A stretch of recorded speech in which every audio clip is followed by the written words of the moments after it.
با عرض درود و خسته نباشید خدمت تمامی دانشجویان، هنرجویان و هنردوستان عزیز. به اقتضای شرایط و وضعیتی که توش هستیم براتون ویدیوی آنلاین آموزش این دیزاین رو ریکورد میکنم.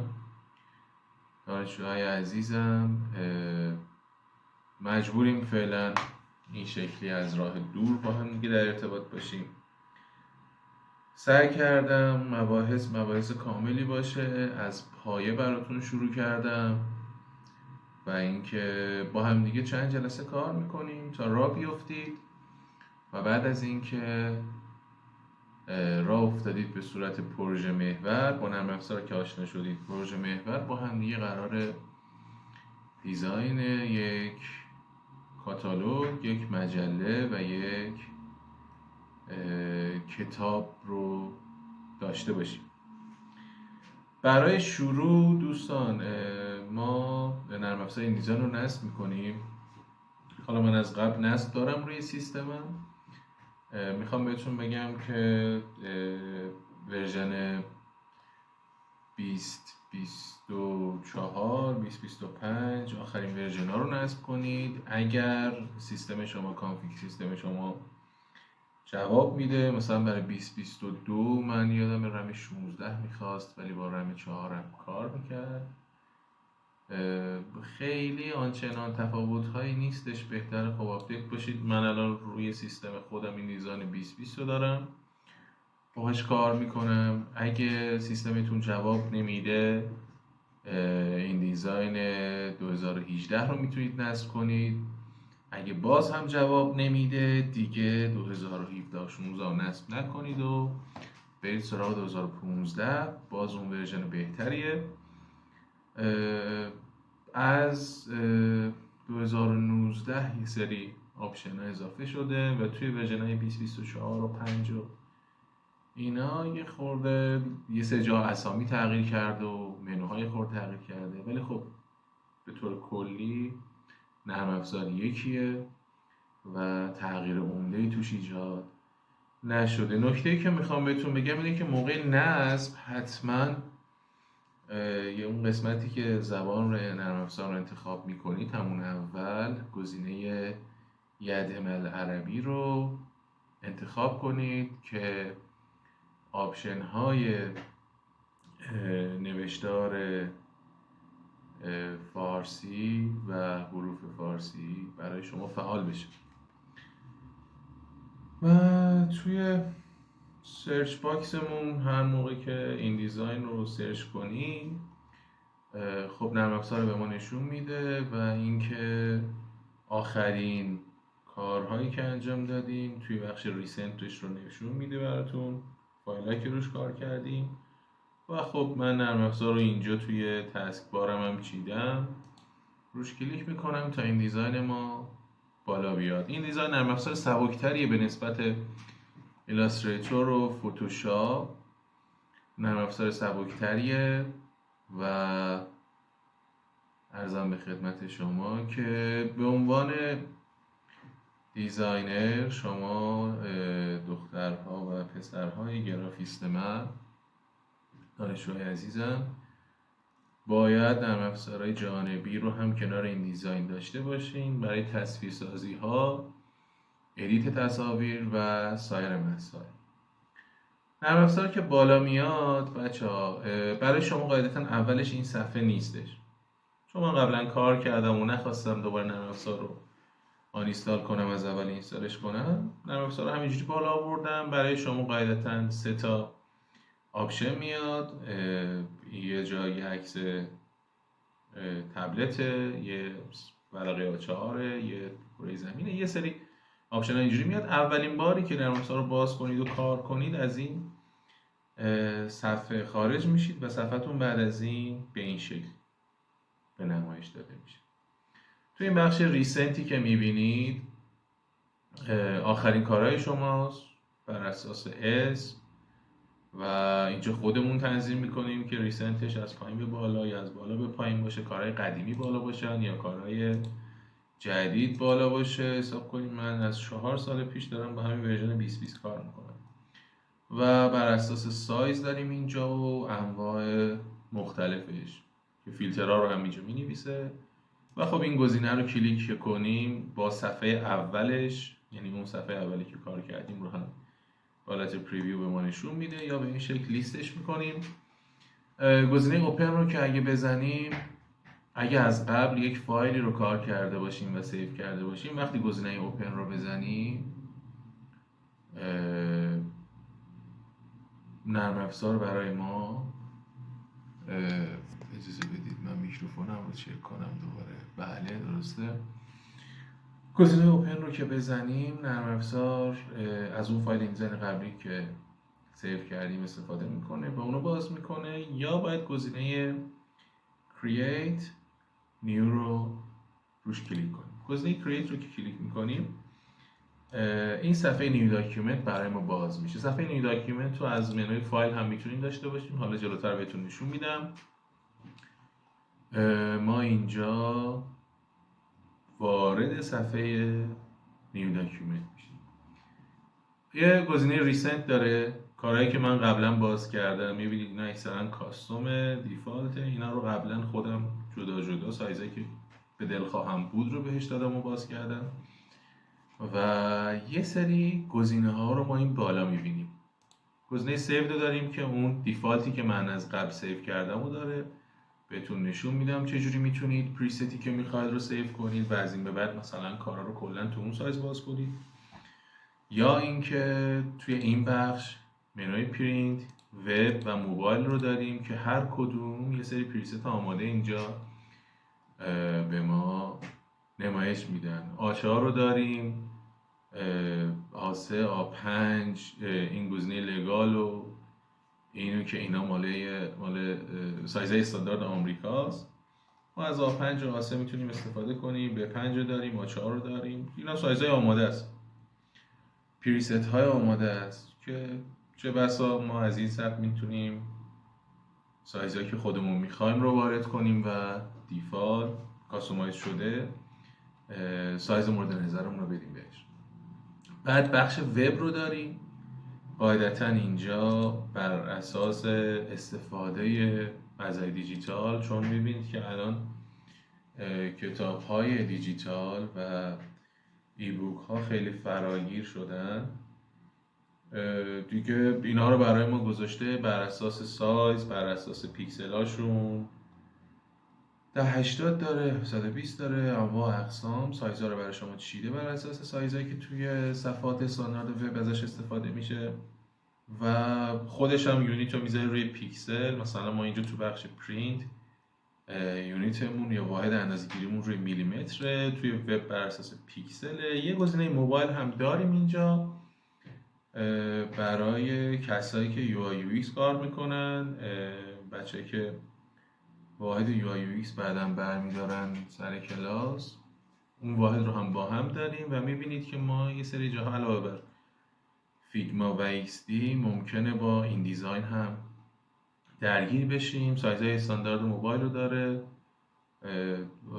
چون مال من خود قدیمیه. میبینید که آخرین آیفونی که اون موقع اومده فکر کنم 8.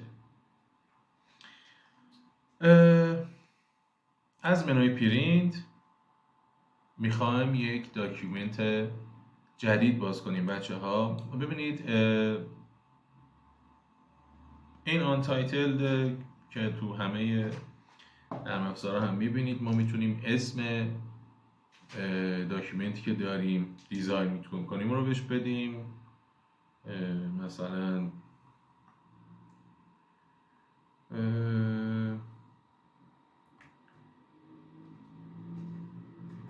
این دیزاین اپیزود 1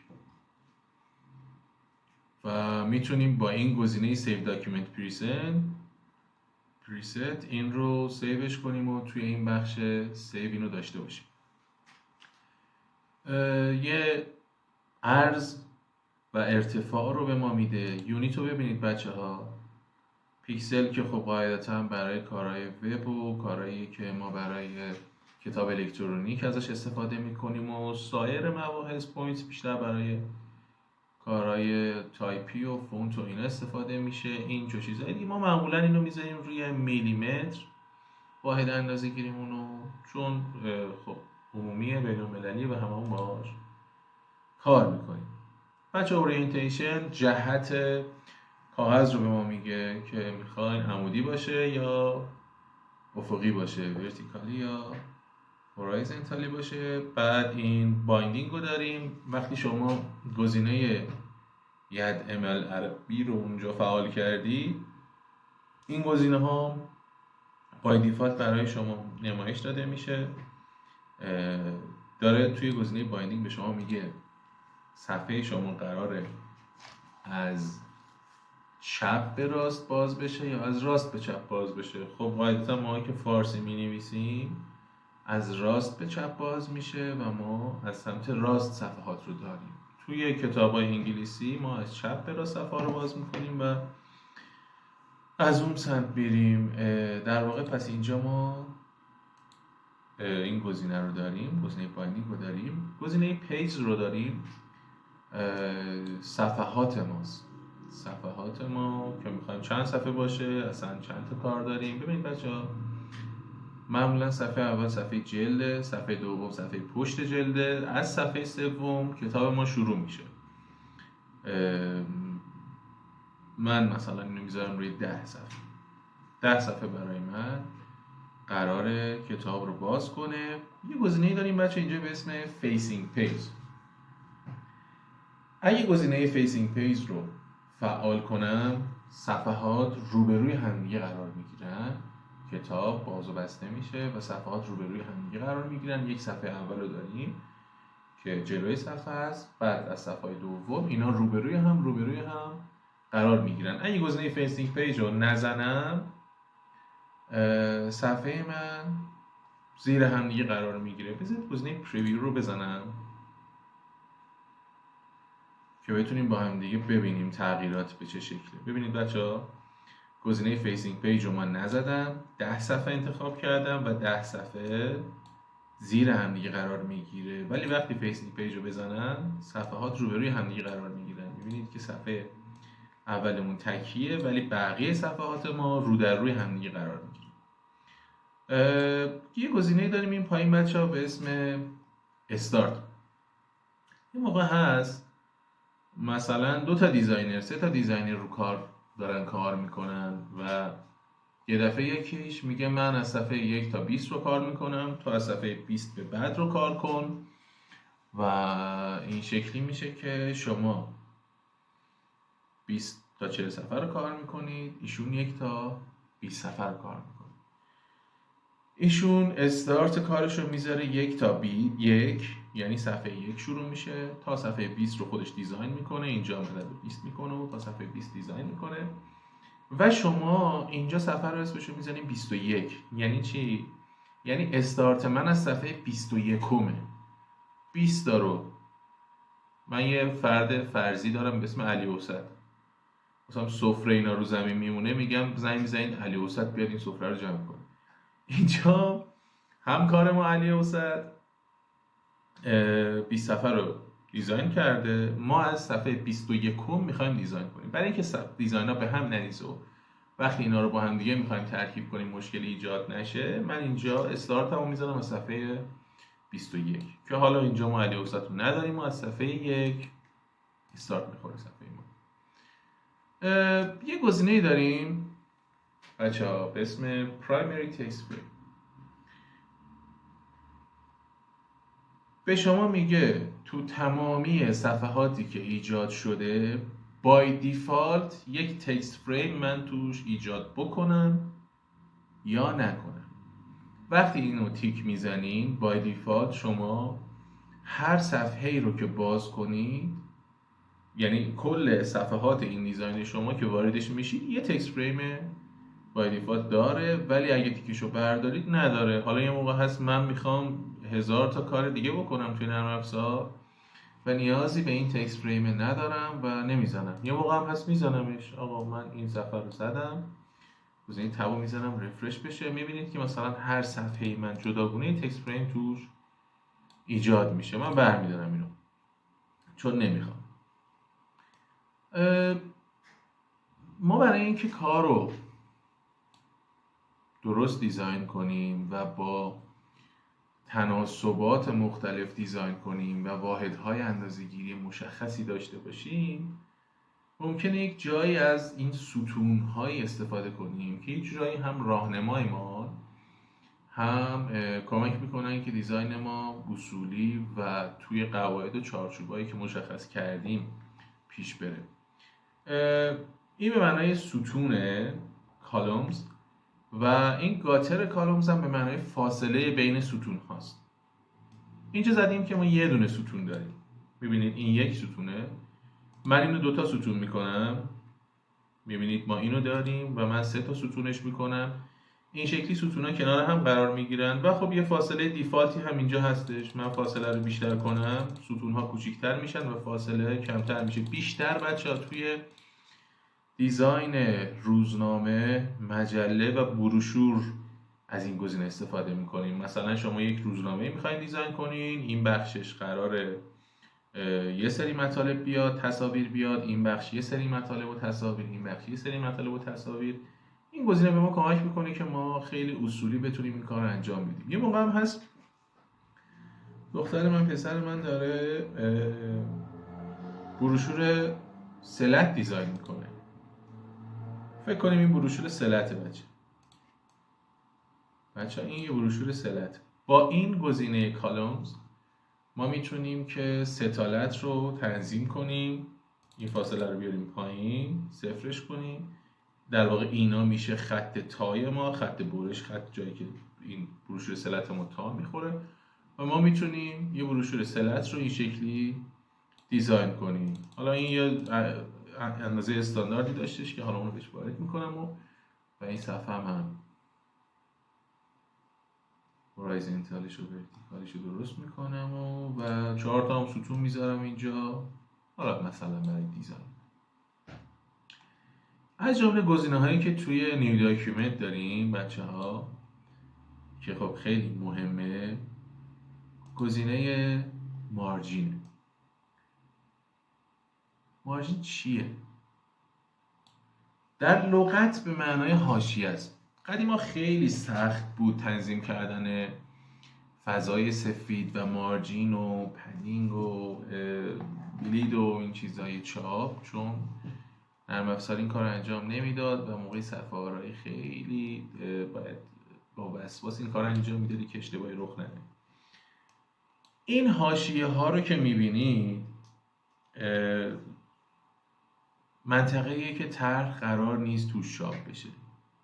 انگار ما اون مرزی رو که متن اصلی ما، بادی اصلی ما قرار چاپ بشه رو اینجا تعیین میکنیم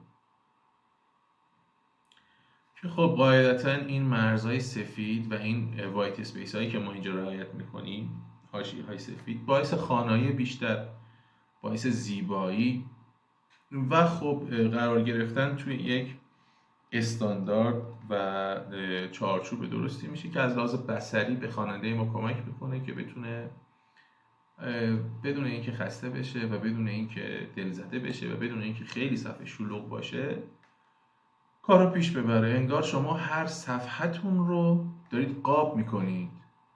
نقاشی بدون قاب یه ذره خیلی جالب به نظر نمیاد، ولی نقاشی هایی که میبینید اکثرا قاب دارن از لحاظ بصری خیلی راحت تر میشه باشون ارتباط برقرار کرد.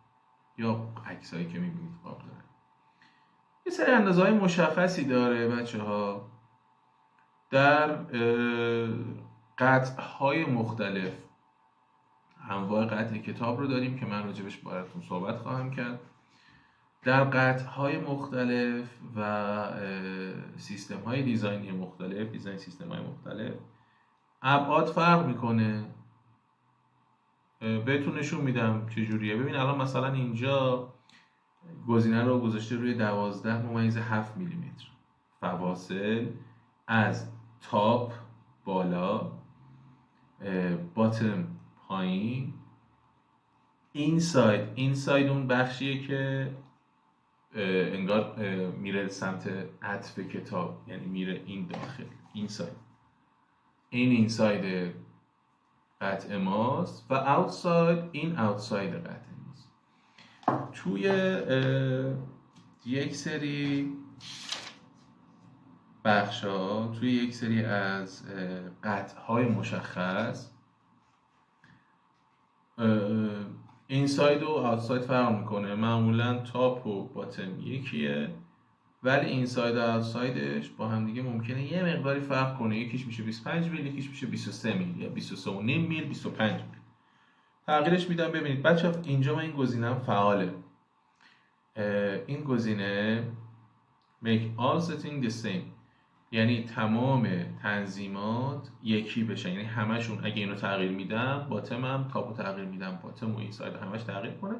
من اینو وقتی قفلش رو بر میدارم، انگار این گزینه اشتراکش رو بر میدارم، میتونم مثلا اوتساید رو بکنم یه دفعه 23 میل، اینساید رو بکنم 20 میل و تاپ و باتمم بکنم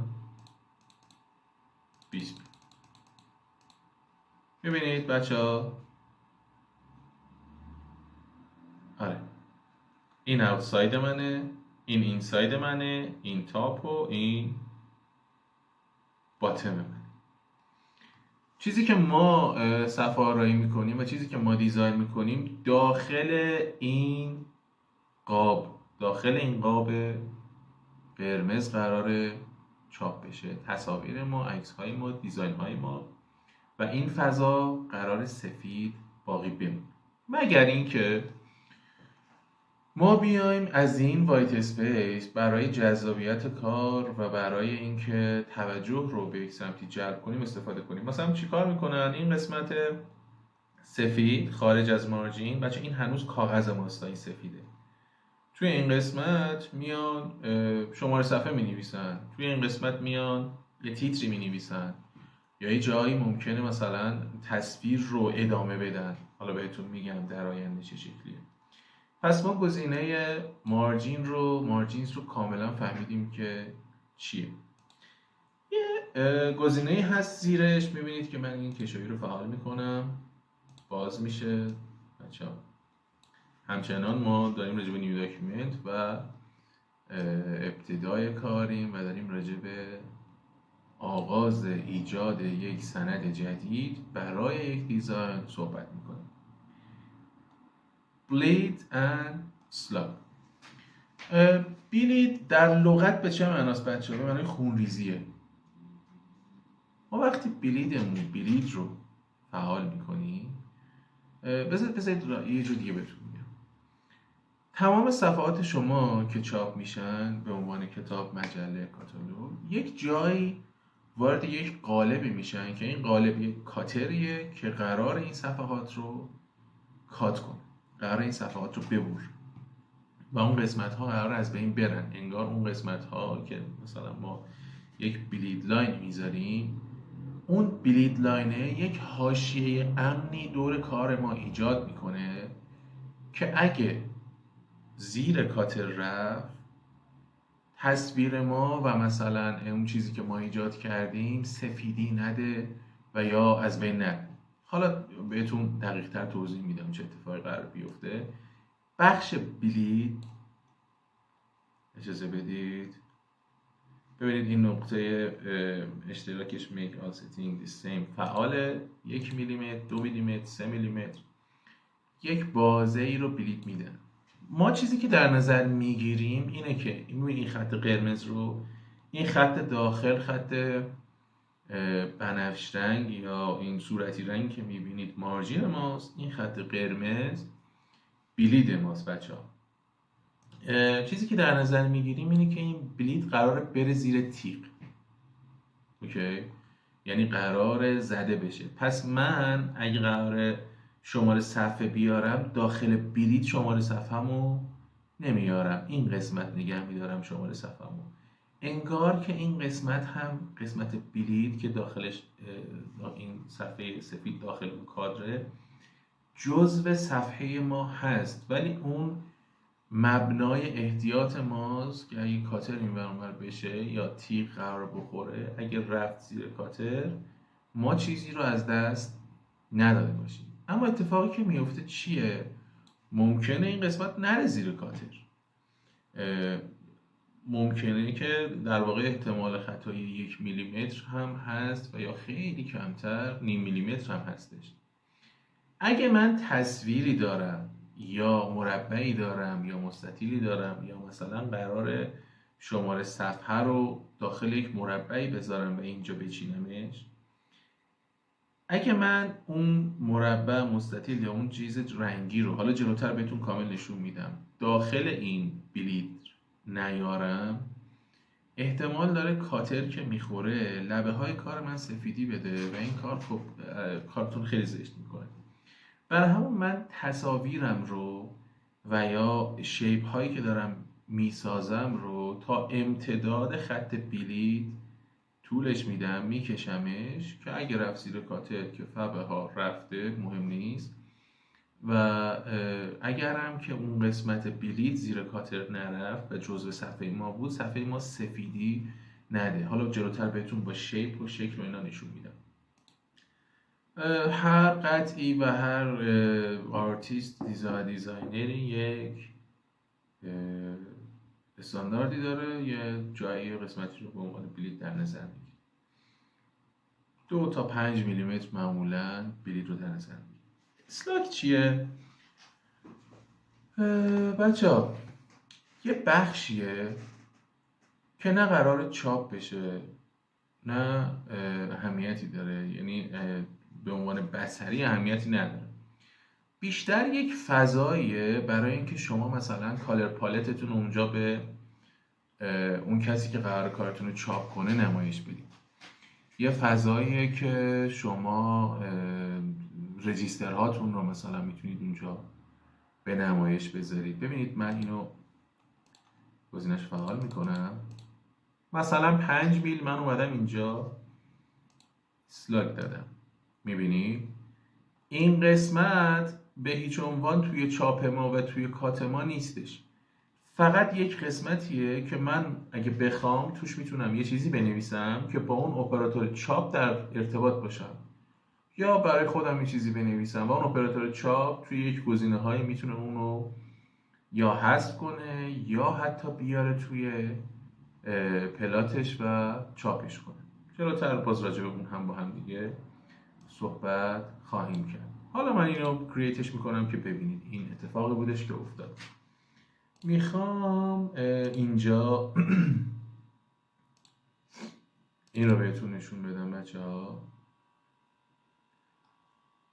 چیزیه که میبینید بچه ها، شماره 1 مارجینگ، فضای امن طراحی، این چیزیه که طرح ما توش قرار میگیره. شماره 2 بلید، عکس های کنار صفحه خود را تا این قسمت گسترش دهید. الان میدونید توی این دیزاین بهتون نشون میدم قضیه چه قراره. و اسلاگ که مخصوص اپراتور ارتباط با اپراتور چاپ ماست. و این بچه گزینه های مارجین و اسلاگ و چیزهای دیگر رو شما میتونید بعدها توی ادیت داکیومنت ستاپ تغییرش بدید یا توی بخش پریست توی نرم افزار، ولی خب توصیه میشه در هنگام ساخت همون موقع همه اینا رو تعریف کنید که بعداً دچار مشکل نشین. ببینید منوی فایل گزینه داکیومنت ستاپ رو پیدا میکنیم، داریمش اینجا. شما از اینجا مجدد میتونید تغییر بدید، تمام چیزهایی که میخواید رو تغییر بدید، سایز رو، اندازه ها رو، مارجین رو، بلید و اسلاگ و استارت پیج رو، همه رو میتونیم توی داکیومنت ستاپ بعداً مجدداً تغییرش بدیم. میخوام به نظر من این رو به عنوان اپیزود 1 در نظر بگیریم، صحبت راجع به قطعهای کتاب، منوها و چیزهای دیگر رو بذاریم برای اپیزود بعدی که فایل هم سنگین نشن. ممنون از توجهتون بچه ها. اپیزود بعدی رو هم ریکورد میکنم براتون. و راجع به این دیزاین صحبت میکنیم و با هم دیگه پیش میریم.